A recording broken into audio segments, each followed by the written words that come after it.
Hi, my name is Dr. Jin. I'm an assistant professor of clinical psychology at Seattle Pacific University. And this is the story behind my workshop, Pastoring a Congregation of Whole People, Not Perfect People.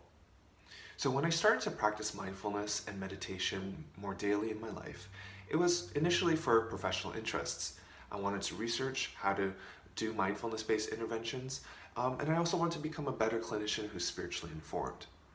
But in my personal and spiritual life, I started to notice something within myself. I observed that I set goals and standards for myself, and I always feel like I come up short from those goals.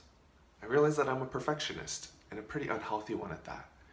Because from the outside point of view, people noticed that I was accomplishing my goals and meeting my standards, but internally, I just always felt like I came up short, never quite good enough.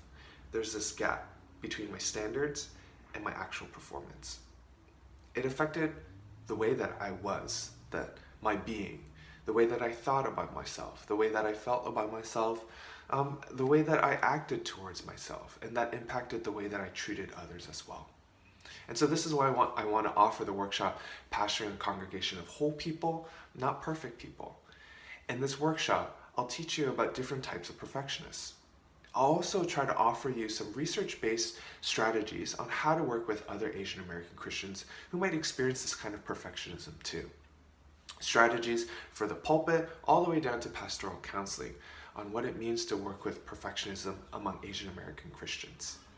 So join me on January 24th for the online conference Mental Health and Asian Americans, Context and Strategies for Faith Leaders. This is hosted by the Center for Asian American Christianity at Princeton Theological Seminary. See you there.